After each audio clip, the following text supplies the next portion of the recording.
So you have a new invention and you've decided to file a patent application. So the question is, do you want to file a provisional patent application or a non-provisional utility patent application?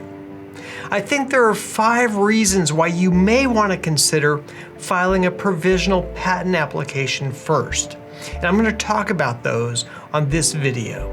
Hi, my name is Carr Ferrell. I'm a Silicon Valley patent attorney. Welcome back to my channel. Before diving in to which patent application we should file first, a provisional patent application or a non-provisional patent application, let's take just a minute to distinguish the two.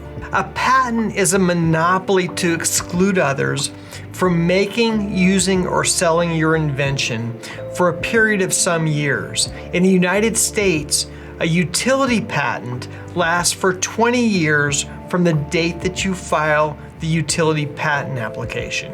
The government grants this monopoly in exchange for the inventor taking the time to write down the invention and to submit it and register the invention in the patent office. Once the patent expires, that's 20 years after the filing of the utility patent application, then the public is free to use the invention described in the patent. We say that the invention enters the public domain. And of course, the benefit to society is that the public knowledge increases with the increasing number of patents and inventions that are submitted and recorded in the patent office. In some sense, we can think of the patent office as a repository for all human knowledge, everything that's been invented in the past, eventually to be stored and publicly available in the patent office. Now, a provisional patent application isn't really a patent. Instead, it's an option to file a patent at a later time. When you file a provisional patent application, you're reserving the invention date as of the date that you file.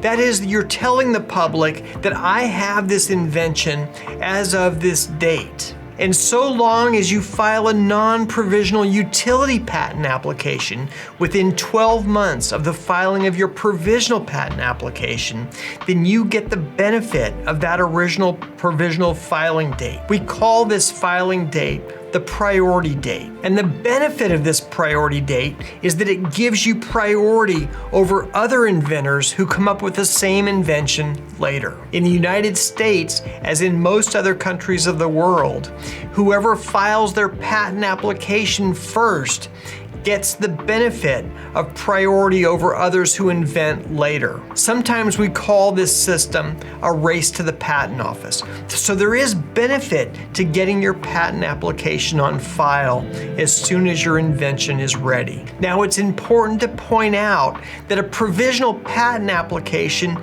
will never be examined. It's a placeholder application. It only gets reviewed, it only gets looked at later in case there is some dispute in the future as to whether or not you actually had the invention at the time of filing of the provisional patent application. So it's important to understand that when you file a provisional patent application, a utility patent will never be granted from that provisional application unless within 12 months you convert that provisional patent application into a utility patent application. Now, some of the benefits of filing a provisional patent application are that the patent application is informal. It can be filed quickly. It often costs much less to file a provisional patent application than a utility patent application. If you need to protect the priority date of your application, that is of your invention, then filing a provisional patent application can often be a very efficient way to do this. However, it's important to understand that although a provisional patent application can be more informal, it's still very important to include all of the details of your invention in the application. You only get invention priority for those inventions that are clearly disclosed and described in the application itself. Okay, I have at least 5 reasons why a provisional patent application might make sense for you. If you have other reasons, I'd love to hear about them in the comments section below. Please add yours so the rest of us can benefit from your comments and suggestions. Okay, the first reason you might want to file a provisional patent application is that if your company, if your startup is pre-funded. That is, if you just don't have the resources available to file and prosecute a utility patent application just yet. And this is a typical situation for startups.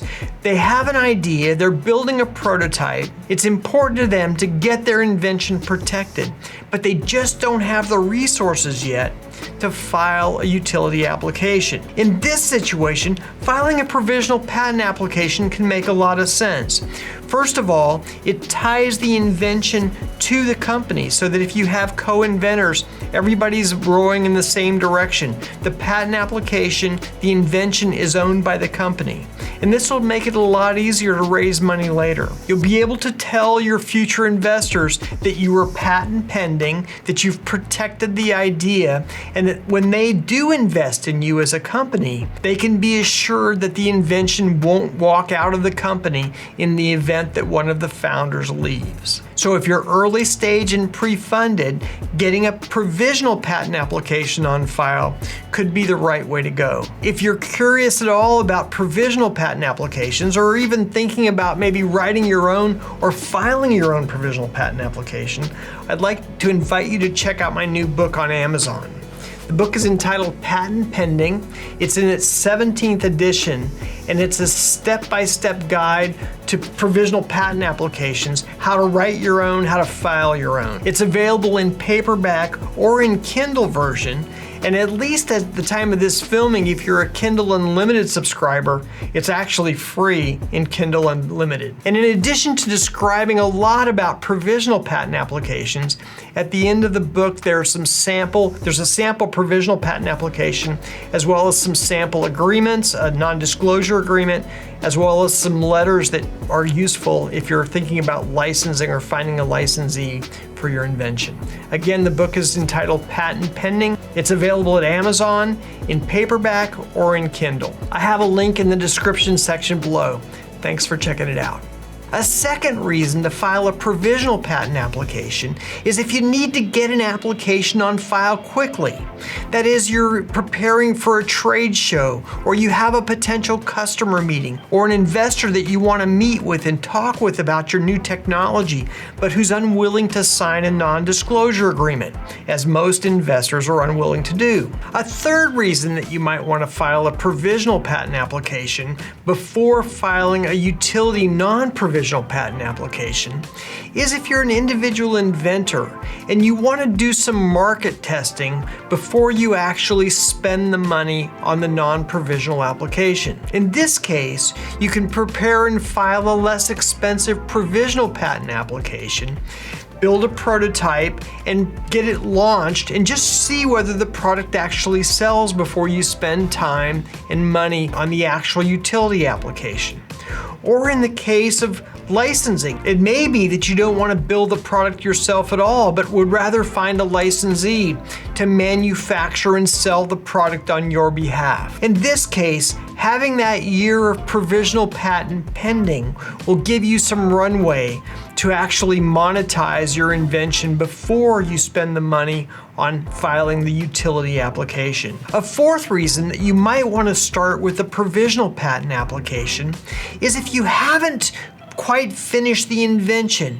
You have a general idea of what the invention is going to look like. You believe that you can actually build a useful invention, but there's still some experimentation and modification ahead. There's enough already in place that you want to protect, but you're not quite done. In this case, filing a provisional patent application could make a lot of sense. This will give you some time to play around with your invention, to modify it, to try some different embodiments, and then to settle on a final product that you can then focus a non-provisional utility application on protecting. And finally, a fifth reason that you may want to file a provisional patent application is if you need to get some help with development or some help with the prototyping or development of the product itself. In this case, you're not quite ready to file the non-provisional utility application, but you want to make sure that your underlying technology is protected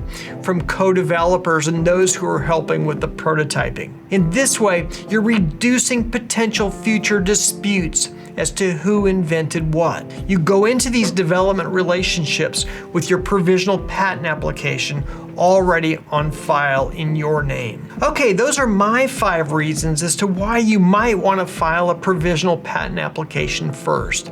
Again, you may have some other reasons and I'd love to hear about those. Please put them in the comments section below. And if you'd like some help with your company's patents or patent strategy, I'd love to hear from you. Send me a message at this email address. In the meantime, thanks for watching my video. I'll see you over on the next one.